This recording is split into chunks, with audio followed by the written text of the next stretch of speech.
তো এই যে এত নাটক করেছেন, এখন তো একটি নমুনা দেখতে ইচ্ছা করছে, আপনার কোনো সংলাপ শুনতে ইচ্ছা করছে। আমি একটু হাসির কিছু বলি, হ্যাঁ প্লিজ।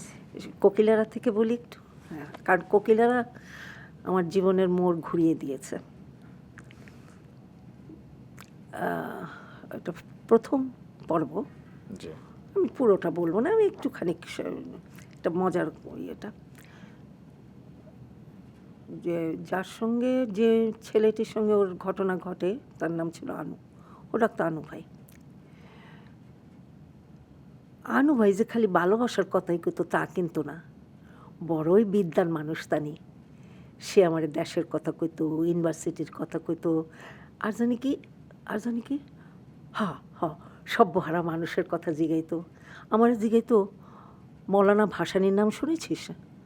ফট করে আমার মনে পড়ে যেত ভাসানী মৌলানা, আমি দেখছি এই পিসি বয়সে আমার গ্রামে গেছিলেন, তারে দেখে তো সেই বয়সেও আমার মনে হয় নাই এত বড় নামি দামি মানুষ তানি, পরনে লুঙ্গি আর গতরে সিরাজ পাঞ্জাবি, হোমানে সাই মন্দা লোক আসতেছে তার কাছে পড়া পানি লইতে। তানি যত আরে আরে আমি পি না, আমার ফুয়ে কোনো কাম হইব না, ততই গ্রামের মানুষ তার পায়ে মাথা থাপড়ায়।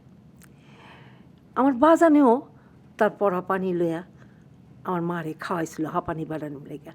আর কি তেল স্মৃতি কারবার, এই পানি খায় মায়ের হাঁপানি বাড়ান ভালো হয়ে গেছিল। কইছি এইসব কথা আমি আনু বাইরে কইছি। এই দাও আর একখান কথা কইতে তো ভুললেই গেছি গা, আমার বাড়িতে মায়া মুরগি পালতো, সেই মুরগি ডিম দিত, বড় বড় ডিম। একদিন মনে আছে বাজানে 6খান ডিম একটা গামছায় বাইন্ধা লইয়া মৌলানা সাহেবের পায়ের কাছে রাখলো। মৌলানা সাহেব ডিমগুলি দেখে হাসে উঠলেন, যে গেলেন এগুলি কে ডিম রে? বাজানে কইল মুরগির ডিম।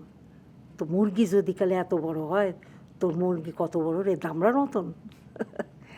আজকাল তো ঢাকা শহরে মুরগির ডিমের নামে যা মিলে তা হইতেছে গিয়ে পক্ষীর ডিম। একবার সপ্তাহে আমাকে ডিম দেওয়া যেত।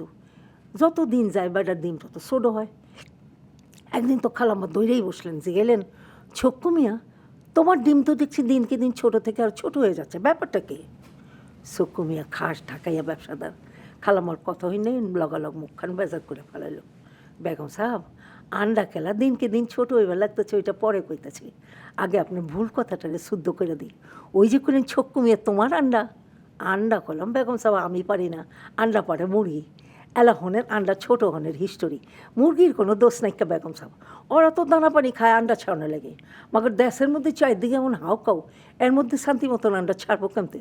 দৈরালন মুরগি হালায় আন্ডা পারতে বলল, অমনি ফুটটুস।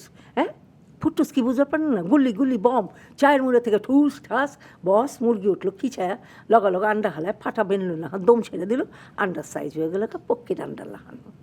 এলাকন গাফিলতিটা কার? আমার মুরগির নয় ঠুস ঠাসের? আপনারা হালায় শিক্ষিত মানুষ, দিন দিন দুনিয়ার হাল তারা, দিন দুনিয়ার হাল চাল আমার থেকে ভালো জানেন। ওই ঠুস ঠাস থামান, আপসে আপ আন্ডার সাইজ বাইরে যাবো গা।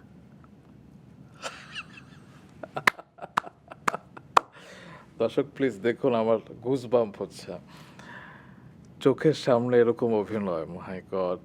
কি হলো? কিছু তো করি নাই, এটা নেই, এটা তো মানে আপনি চাইলে পুরোটা বলতে পারবেন না। ইনস্ট্যান্ট? হ্যাঁ হ্যাঁ, চাইলে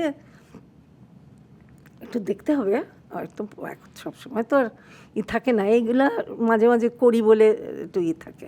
আমি একটু দর্শকদের পক্ষ থেকে আপনাকে একটু বিনীত অনুরোধ করছি, আপনি একটু নিয়মিত যতটা সম্ভব আমাদেরকে আরো কিছু কাজ দিন, নাটক দিন, সিনেমা দিন। ডাকলে যাব, সত্যি পারলে যাব, শরীর ভালো থাকলে যাব। মানে আপনি এখনো অন আছেন, মানে আপনার কাছে ভালো স্ক্রিপ্ট এলে, আপনার শরীর যদি সাপোর্ট করে। হ্যাঁ, আমার তো এটা নেশা, আমি তো ভালোবাসি, এটা আমার ভালোবাসা, না হলে কি আর করতে পারতাম?